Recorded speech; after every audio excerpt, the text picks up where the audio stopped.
The phone rang at 11:47 p.m. I know the exact time because I'd been staring at the clock on my nightstand for the past 2 hours, counting the seconds like I did most nights. Insomnia had been my companion since Margaret died 7 years ago. But when that phone lit up in the darkness, my heart didn't just skip, it stopped completely. The number on the screen was Margaret's cell phone, the one I'd kept active for 5 years after she passed, unable to cancel the line, paying the bill every month like some kind of pathetic shrine, the one I'd finally disconnected 2 years ago because even I knew it was time to let go. Dead phone lines don't make calls. My hand trembled as I reached for it. The rational part of my brain, the part that had spent 34 years as a civil engineer, the part that dealt in concrete and steel and things that made sense, told me this was a mistake, a glitch. Someone had gotten her old number reassigned. But the other part of me, the part that still woke up reaching for her side of the bed, the part that heard her voice in the wind, sometimes that part made me answer. Hello? Static. Then breathing. Then a voice I hadn't heard in 15 years. Dad? I dropped the phone. My name is Richard Morrison. Most people call me Dick, which Margaret used to say was unfortunate but accurate whenever I was being stubborn. I'm 62 years old, and I've been a widower for 7 years. Before that, I was a father. Before that night in April 2010, I had a son. His name was Thomas. Tommy. He was 22 years old, just graduated from Boston College with a degree in marine biology, about to start a research position at Woods Hole Oceanographic Institution. He had his mother's green eyes and my stubborn jaw, and he could name every species of fish in the Atlantic Ocean but couldn't remember to check his oil. That's what killed him, in the end.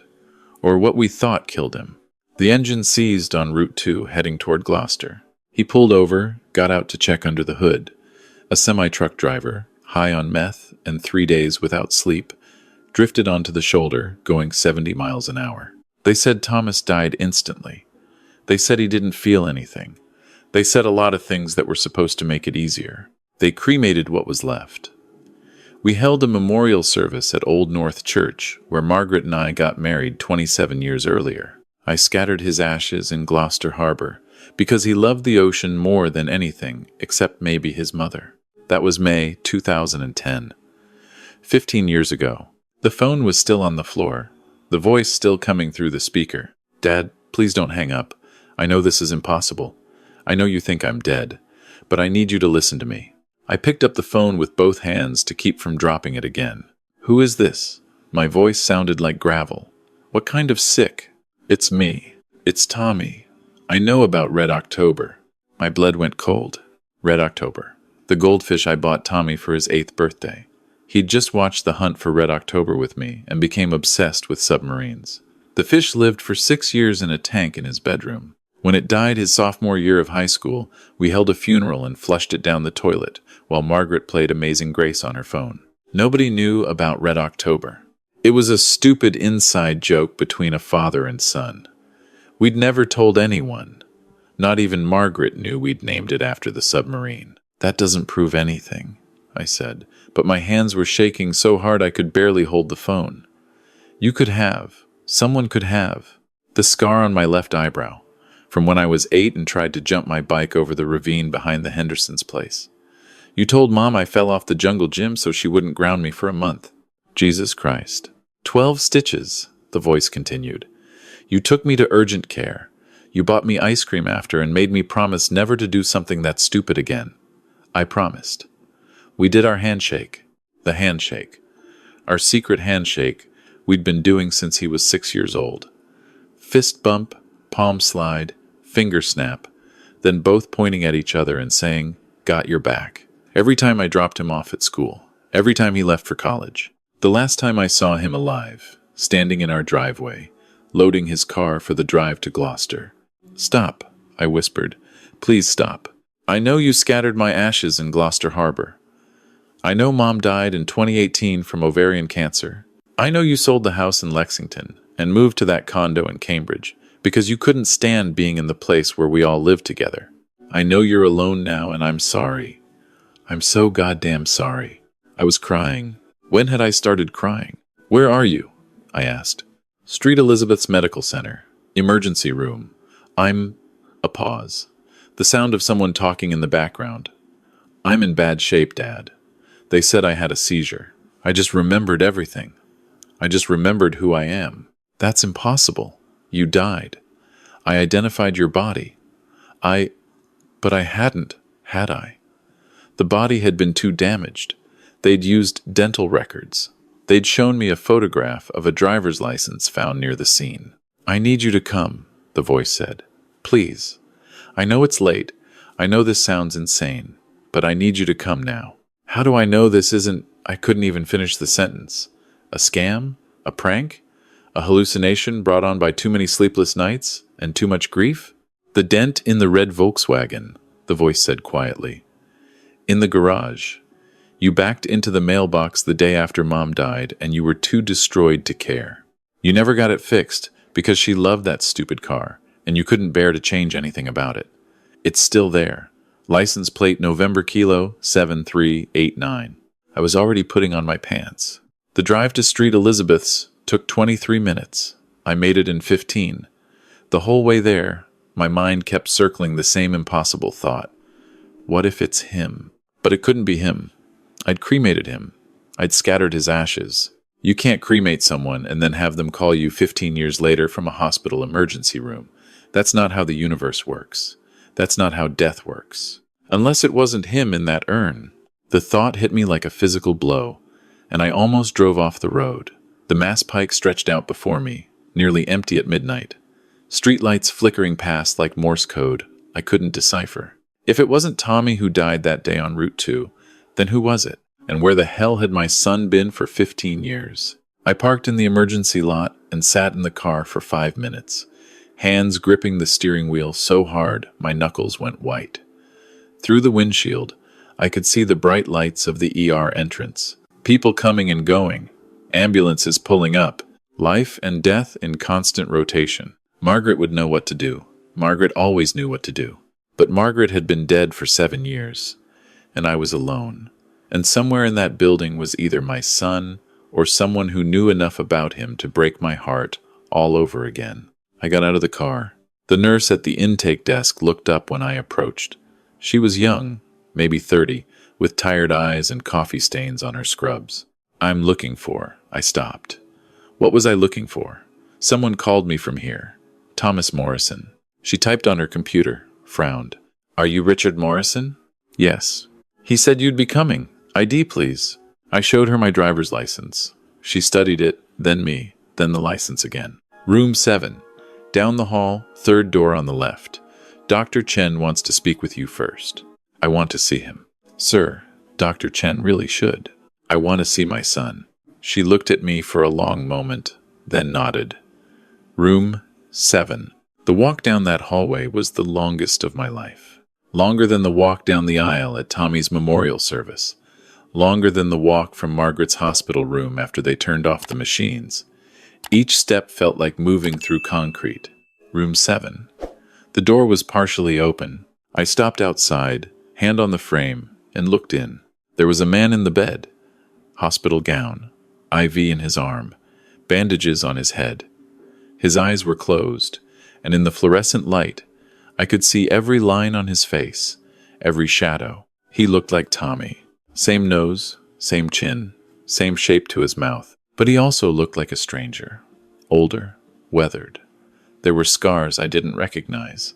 His hair was longer, shot through with gray at the temples. Mr. Morrison? I turned. A doctor stood behind me, short and slight, with dark hair pulled back in a ponytail. The name tag said Dr. Sarah Chen. That's your son? I asked, pointing into the room. That's the man who says he's your son.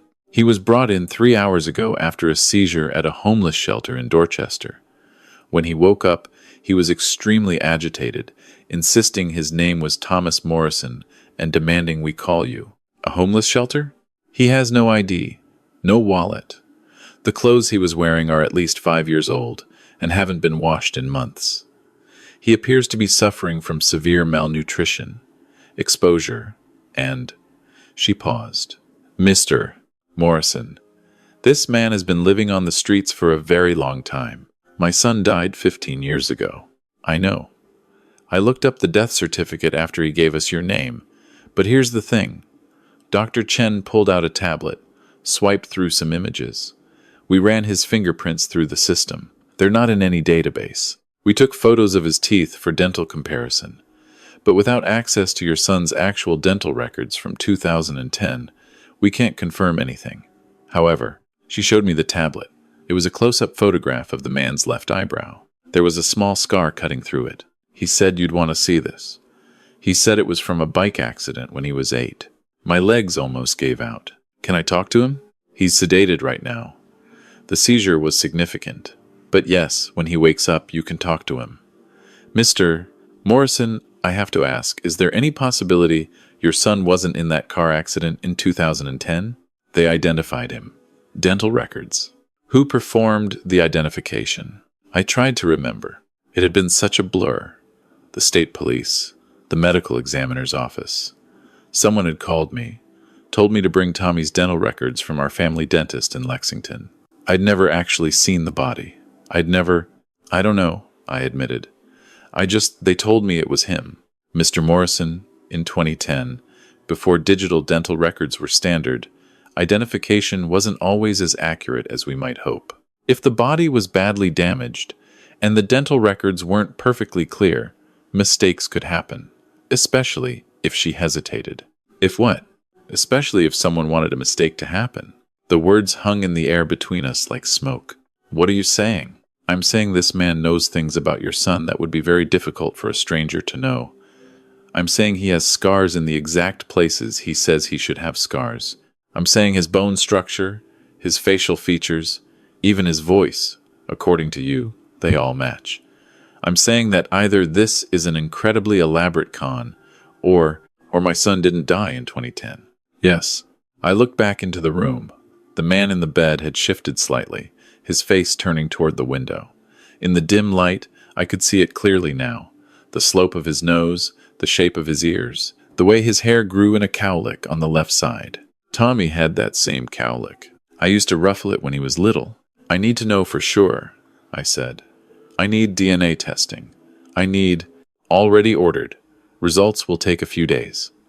But Mr. Morrison, Dr. Chen, put a hand on my arm. You should prepare yourself for whatever the answer is. I spent that night in a chair next to his bed. They'd moved him to a regular room around 2 a.m. The seizure had stabilized, but they wanted to keep him for observation, run more tests. I watched him sleep, this man who might be my son, and tried to reconcile the boy I remembered with the broken person in front of me. Tommy had been vibrant, full of energy, always moving, always talking, always discovering something new. This man looked like he'd been through hell and barely crawled back. Around 4 a.m., his eyes opened. For a long moment, we just looked at each other across the dim hospital room. Neither of us spoke. Outside, I could hear the sounds of the hospital machines beeping, nurses talking, someone crying in another room. "Dad," he finally said. His voice was rough, raw. "I don't know who you are," I said. The words came out harsher than I meant them. "I don't know what you want, but my son is dead. I know you think that. I don't think it. I know it. I cremated him. I scattered his ashes." "You scattered someone's ashes. They weren't mine. Then where the hell have you been for 15 years? He closed his eyes. When he opened them again, they were wet. "I don't know." "What do you mean you don't know?" "I mean I don't remember. Until tonight, until the seizure, I didn't remember anything. Not my name, not you, not Mom. Nothing before about 3 years ago." 3 years? That's when I woke up in a Salvation Army shelter in Portland, Maine. No ID, no memory. They asked me my name and I couldn't tell them. They asked me where I was from and I didn't know. I've been living on the streets ever since, moving from shelter to shelter, trying to figure out who I was. That's convenient. It's the truth. The truth? I stood up, the chair scraping against the floor. The truth is my son died in 2010. The truth is I've spent 15 years grieving him. The truth is you can't just call someone in the middle of the night and claim to be their dead child and expect them to. "The handshake?" he interrupted. "Can we do the handshake?" I stared at him. "Please," he said. "Just let me show you. If I get it wrong, you can leave. You never have to see me again. But if I get it right, my heart was hammering against my ribs so hard I thought it might break through. Every instinct told me to walk out, to get in my car, to drive away from this insanity, and never look back.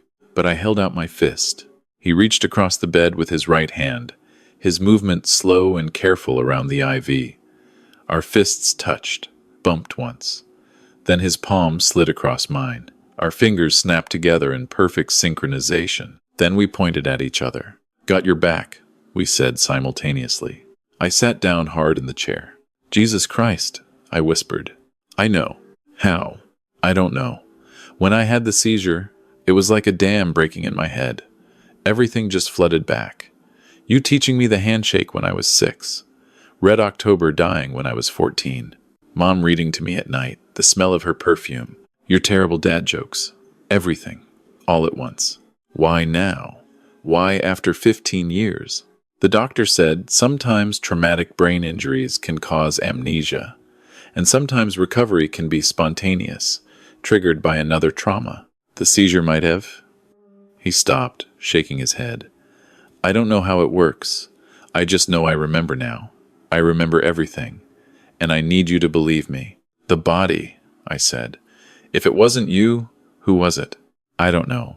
Dad, I swear to God, I don't know. The last thing I remember before waking up in Portland is he stopped, his face going pale. Oh God." "What?" I remember stopping the car. On Route 2. The engine was making that grinding noise. I pulled over, got out. I remember looking under the hood. And then what? Someone hit me. From behind. I felt something crack against the back of my head. And then nothing. Nothing. Until Portland. The room felt very cold. "Someone hit you?" "I think so. I remember pain. I remember falling. I remember..." He touched the back of his head. "Is there a scar here?" I stood up, moved to his side of the bed. Gently, I touched the back of his head, feeling through his hair. There, at the base of his skull, I found it. A ridge of scar tissue, old and thick. "Yeah," I said quietly. "There's a scar. So someone attacked me, took my wallet, my ID, left me there.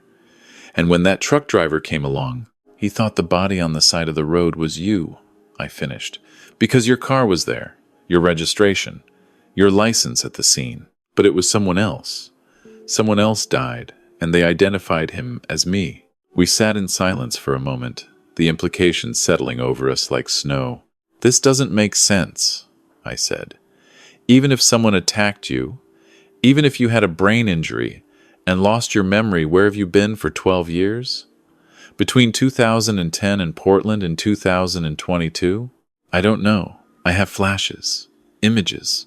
Sometimes I dream about a room with yellow wallpaper, about a woman with red hair who brought me soup, about walking through woods for days, but I can't connect them.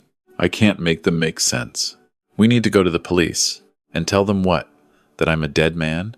That someone else was buried in my place 15 years ago? They'll think I'm crazy.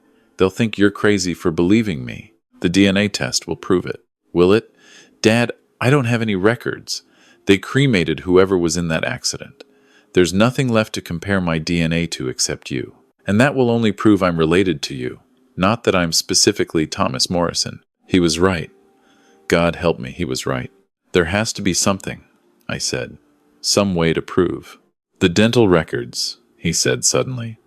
My dentist in Lexington, Dr. Patterson. He's probably retired by now, but those records have to be somewhere. If we can get my real dental records and compare them to what they used in 2010, we can prove they made a mistake. Or someone helped them make a mistake. The thought had been lurking in the back of my mind since Dr. Chen mentioned it, but hearing it out loud made it real. Why would someone do that? I don't know. But Dad, he grabbed my hand. His fingers were thin, bone thin, the grip weak. Someone didn't want me found. Someone wanted everyone to think I was dead. And when I remember who that was, when I remember what happened in those missing 12 years, they might come back to finish what they started. We looked at each other across the hospital bed, and I saw fear in his eyes. Real, genuine fear. I'm scared, he whispered. And just like that, I was sure. This wasn't a con. This wasn't a scam. This was my son, broken and lost and terrified, and he needed me. "I've got your back," I said. The DNA results came back 4 days later. I'd taken him home by then to my condo in Cambridge, the small 2-bedroom place I'd bought after selling the house in Lexington. He was still weak, still recovering from 15 years of malnutrition and exposure, and God knows what else. He slept most of the time, curled up in the guest bedroom like a child. Dr. Chen called me on Thursday morning. "Mr. Morrison, the results are conclusive. The man in your home shares 50% of your DNA. He is your biological son." I had to sit down. "You're sure?" "Completely. I also managed to track down Dr. Patterson's old dental records. He retired in 2016, but the practice kept everything digital. Thomas Morrison's dental records from 2008 show several unique characteristics. A chipped left incisor from a playground accident, an extra cusp on his lower right molar, a specific pattern of spacing in his upper teeth, and the dental records used to identify the body in 2010 don't match. Not even close. Mr. Morrison, whoever was in that car accident, it wasn't your son." After I hung up, I walked into the guest bedroom. Tommy was awake, sitting up in bed, looking out the window at the Cambridge street below. "It's official," I said. "You're alive. You're real. You're my son." He turned to look at me, and the expression on his face broke my heart all over again. "Then where have I been?" That became our question. The one we couldn't answer. The one that haunted us. Tommy, I started calling him Tommy again, because that's who he was. That's who he'd always been tried to remember. He spent hours sitting at my kitchen table, staring at photo albums from his childhood, trying to trigger more memories. Some things came back. The treehouse we built in the backyard when he was 10. The fishing trips to Gloucester. His college graduation. But there was still a massive black hole from April 2010 to 2022. 12 years, gone. "I remember waking up," he said one night, about a week after he came home. We were eating Chinese takeout at the kitchen table, lo mein and egg rolls, his favorite when he was a kid. In Portland, in the shelter. It was raining. I could hear it on the roof. Someone was shaking me, saying I needed to get up for breakfast, and I opened my eyes, and I didn't know where I was. I didn't know who I was. "What did you do?" I panicked. I looked for my wallet, my phone, anything, but I didn't have anything. Just the clothes I was wearing, old jeans, a t-shirt that didn't fit right, shoes that weren't mine. "Weren't yours?" "Too big. I had to stuff paper in the toes to keep them on." "Someone else's clothes?" I said slowly. "Like someone dressed you?" "Yeah, like that." We looked at each other across the table. "The woman with red hair," Tommy said. "In my dreams. I keep seeing her. She's taking care of me, feeding me soup, wiping my face with a cloth. But I can't see her clearly. I can't remember her name. Do you think she's the one who—" "I don't know. Maybe she found me after the attack. Maybe she took care of me. Or maybe he stopped. Maybe what? Maybe she's the one who kept me." The word hung in the air between us. Kept. Like he was a prisoner. Like those 12 years weren't lost. They were stolen. "We should go to the police now," I said. "You have proof. DNA, dental records." "We can." "And tell them what?" "That I was kidnapped, but I don't remember by who or where. That someone attacked me 15 years ago, but I can't identify them." "Dad, I don't even have a motive. I was a 22-year-old marine biology student. I wasn't rich. I wasn't important. Why would someone do this to me?" "I don't know," but that wasn't entirely true. Because I'd been thinking about it constantly for a week, and there was one possibility I kept coming back to. One that made my stomach turn. "The insurance money," I said quietly. Tommy looked up. "What insurance money?" After the accident, there was a life insurance policy. From the university, all students had them. It paid out $250,000. "You collected life insurance on me?" "I gave it all to charity. To the Marine Conservation Society. It's what you would have wanted. But someone knew about that money." "Tommy, that's not—" "Who else was in the car that day?" Who else was supposed to be with me? I remembered. God, I remembered. Jake, I said. Jake Reynolds, your roommate from college. He was supposed to go to Woods Hole with you. You were starting the research position together. Where is he now? I don't know. I haven't seen him since your memorial service. Tommy pulled out his phone, the cheap one I'd bought him at Target a few days earlier, and started searching. His fingers flew across the screen with increasing urgency. There, he said, turning the phone toward me. Jake Reynolds, marine biologist, works at Woods Hole Oceanographic Institution. The position that should have been Tommy's. That doesn't mean... He took my job, Dad. He took my identity. He's been living my life for 15 years. That's insane. Is it? Think about it. We looked alike. Same height, same build. We were roommates for 4 years. He knew everything about me. My dental records. My habits. He stopped, his face going white. Dad, when they identified the body, who did they call? The police called me. They said they needed my dental records to confirm. Who gave them the records? My blood went cold. I don't remember. I was so destroyed after Margaret told me about the accident. I think someone from the university helped me. Someone who already had access to your student health records. Jake had access. He was pre-med before he switched to marine biology. He volunteered at the student health center. Tommy, this is conspiracy theory. It's the truth. He stood up, knocking his chair backward. Don't you see? He attacked me. He left me on that road. He switched the dental records so they'd identify the wrong body. He collected my life insurance, got my job, lived my life, and he kept me somewhere for 12 years to make sure I could never come back and expose him. Where? Where would he keep you? I don't know, but I'm going to find out. I should have stopped him. I should have insisted we go to the police. Let them handle it. But I'd lost my son once already, and I'd just gotten him back. I wasn't going to lose him again, so I helped him. We drove to Woods Hole the next morning, 2 hours southeast of Boston, down to the tip of Cape Cod, where the Oceanographic Institution stretched along the coastline. Tommy wore sunglasses and a Red Sox cap, trying to stay inconspicuous. What's the plan? I asked as we pulled into the parking lot. I just want to see him. I want to look at the man who stole my life. And then we go to the police. But it didn't work out that way. We found Jake in the research lab, standing in front of a massive aquarium tank, making notes on a clipboard. He looked older, we all did, but essentially the same. Dark hair starting to gray, wire-rimmed glasses. The same slightly stooped posture I remembered from Tommy's college graduation. He was alive and well, and living the life my son should have lived. Tommy walked right up to him. I tried to grab his arm, to stop him, but he was faster than me. Hello, Jake. Jake turned.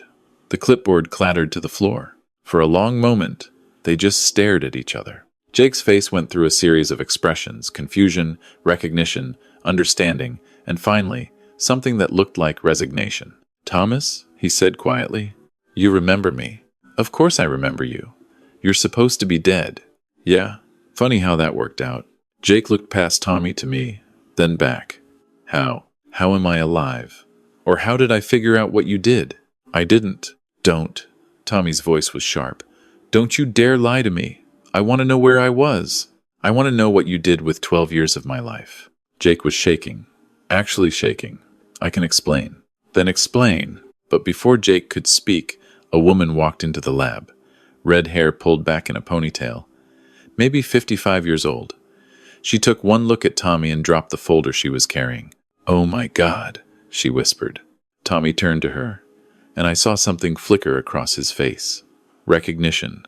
You, he said. You're the woman from my dreams. The yellow wallpaper. The soup. She started crying. I'm sorry, she said. I'm so sorry. I tried to help you. I tried to. Mom, don't, Jake said. Mom. And suddenly, horribly, it all made sense. Jake Reynolds' mother, Sarah, had been a nurse. I remembered that from meeting her at Tommy's college graduation. She'd worked in elder care, taking care of people with dementia and brain injuries. She was exactly the kind of person who could keep someone with amnesia hidden for 12 years. "Tell me," Tommy said. His voice was unnaturally calm. "Tell me what happened." Sarah Reynolds sank into a chair, her whole body shaking. Jake stood beside her, his hand on her shoulder. "It was an accident," she said. "All of it. It was supposed to be a prank." "A prank," Tommy repeated. Jake was jealous. "You got the position at Woods Hole. You had the perfect girlfriend, the perfect family. Everything came easy to you. He just wanted to scare you, make you late for the interview, maybe make you miss it entirely. So he hit me over the head. He didn't mean to hit you that hard. He didn't mean for you to," she sobbed. "You were bleeding so much. You weren't moving. We thought you were dead. And then the truck came, and there was another body, and Jake panicked. He switched our wallets," I said. My voice sounded like it was coming from very far away. "He made it look like he was the one who died. We were going to come forward," Sarah said desperately. "We were going to tell the truth. But then you woke up, and you didn't remember anything. You didn't know who you were. You didn't know what happened." And Jake said, "Maybe it was better this way. Maybe it was a sign." "A sign," Tommy said flatly. "You didn't remember the attack. You didn't remember him. We could keep you safe, keep you hidden, just until you got better, just until you remembered." 12 years, Tommy said. "You kept me prisoner for 12 years. "It wasn't like that," Jake finally spoke, his voice breaking. "We took care of you. My mother took care of you. We fed you. We kept you warm. You stole my life," Tommy said. "You let my parents think I was dead. You let them grieve for me. You took my job, my future, everything I was supposed to be. For what? Insurance money? A position at Woods Hole? I became you," Jake whispered. "I became the person you were supposed to be. I did the research you were supposed to do. I made the discoveries you were supposed to make. I lived the life that wasn't yours to live. I thought Tommy was going to hit him. I thought I was going to have to hold my son back from killing the man who destroyed his life. But instead, Tommy just laughed. It was a hollow, terrible sound. You know what the worst part is?" Tommy said. "I would have shared it with you. The position, the research, the discoveries. That's who I was. That's who I still am. Under all this damage you did, I would have helped you." Sarah was openly weeping now. Jake looked like he might be sick. "The seizure," I said, pieces clicking together. 3 weeks ago. That's when you remembered. The doctors said spontaneous recovery can happen," Sarah said. "We didn't know, we thought he'd never. So you dumped him," I said. "You took him to Portland, dressed him in old clothes, and left him in a shelter. We gave him money," Jake said desperately. "We left him somewhere he'd be safe, we thought." "You thought he'd never find his way back," I finished. "You thought you were safe." Tommy pulled out his phone. "I'm calling the police now," he said. "Wait," Jake said. "Please, just can we talk about this? Can we? You had 15 years to talk. You had 15 years to do the right thing. I'm done listening." He dialed 900 and 100. They arrested Jake and Sarah Reynolds that afternoon. The charges kept piling up: assault, kidnapping, fraud, identity theft, filing false police reports. The DA said it was one of the strangest cases they'd ever prosecuted. The story hit the news 3 days later. Man discovers dead son alive. After 15 years, the headlines screamed. We were on CNN, NBC, every major outlet. Everyone wanted to know how it happened. How someone could be missing for 12 years and nobody knew. But Tommy didn't want to talk about it. He'd given his statement to the police, and that was enough. "I just want my life back," he told me one night, about a month after the arrests. We were sitting on my small balcony, looking out over Cambridge. "I know I can't have those 15 years back. I know I can't undo what they did. But I want to move forward. I want to be Tommy Morrison again." "You never stopped being Tommy Morrison," I said. "Didn't I? I don't know who I am anymore, Dad. I'm 37 years old, but I have the resume of a 22-year-old. I have memories of being a marine biologist, but Jake Reynolds lived that life, not me. I have memories of Mom, but I missed her funeral. I missed 7 years of being your son. You're here now. That's what matters. Is it? He looked at me, and his eyes were haunted. Sometimes I wish I'd never remembered. Sometimes I wish I'd stayed in Portland, stayed John Doe, stayed nobody, because at least then I wouldn't know what I lost. I didn't have an answer for that, but we kept going. That's what you do. You keep going. Tommy started therapy twice a week, sessions with a trauma specialist who'd worked with kidnapping victims. He started physical therapy too, working to rebuild the muscle mass he'd lost during those years of poor nutrition. He got his GED, even though he technically had a college degree, because he needed the documentation under his own name again. And slowly, painfully, he started to heal. 6 months after the arrests, Jake Reynolds pleaded guilty to all charges. His mother took a deal testimony against her son in exchange for a reduced sentence. The trials were brutal. Tommy had to testify, had to recount everything he remembered, had to face the people who'd stolen his life.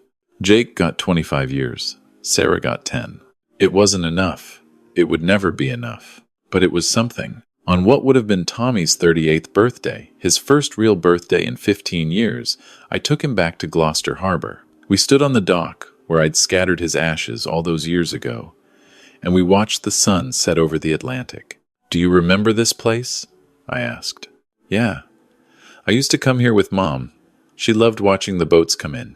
She would be so proud of you. For surviving. For coming back. Would she?" Tommy's voice was quiet. "I'm not who I was supposed to be. I'm not the son she knew." "You're exactly the son she knew. The one who never gave up, even when everything was taken from him. The one who fought his way back." We stood in silence for a while, watching the water. "I enrolled at UMass Boston," Tommy said finally. "Marine biology program, part-time, while I work on getting stronger. I figure I can still do it, still be who I was supposed to be, just a little later than planned." I put my arm around his shoulders. "Your mother and I, we used to talk about what you'd do with your life, where you'd go, who you'd become. And you know what she always said?" "What?" "She said you'd do amazing things. Not because you were special or talented or destined for greatness, but because you were stubborn. Because when life knocked you down, you got back up." Tommy laughed, and it sounded almost genuine. She was right. I am stubborn. Got it from your old man. And from her. We did our handshake. Fist bump, palm slide, finger snap, pointing at each other. "Got your back," we said together. The sun dipped below the horizon, painting the water gold and red and purple. Somewhere out there in that vast ocean were answers Tommy might never find. 12 years of memories that might stay buried forever. A life that could have been, but never was. But he was here. He was alive. He was my son. And after 15 years of grieving, after 15 years of living in the shadow of loss, I had him back. Not the same, not unchanged, but back. As we walked to the car, Tommy turned to me. "Dad, thank you for believing me, for not giving up when every logical part of you said I couldn't be real. You're my son," I said simply. "I'll always believe you." The phone rang at 11:47 p.m., and it gave me back everything I thought I'd lost. It didn't give me those 15 years back. It didn't erase the pain or the grief or the empty chair at Thanksgiving. It didn't bring Margaret back to see her son alive. But it gave me hope, and sometimes, when you've been living in darkness for long enough, hope is everything. We still have hard days. Days when Tommy wakes up from nightmares about yellow wallpaper and rooms with no windows. Days when I look at him and see the 37-year-old stranger instead of my son. Days when the weight of what was stolen from both of us feels too heavy to carry. But we also have good days. Days when Tommy comes over for dinner and tells me about his classes. Days when we go fishing and he names every species we catch, just like he used to. Days when he laughs, really laughs, and I hear echoes of the boy he was. Life isn't fair. I knew that when Margaret died. I knew it when I scattered Tommy's ashes. I know it now. But life also isn't finished with us yet. My son was buried 15 years ago. At least, that's what I thought. But last month, a hospital called at 11:47 p.m. and said my son was alive. And even though the life he came back to isn't the one he left, even though we both carry scars that will never fully heal, even though there are questions that will never be answered, he's here, he's alive, and that's everything.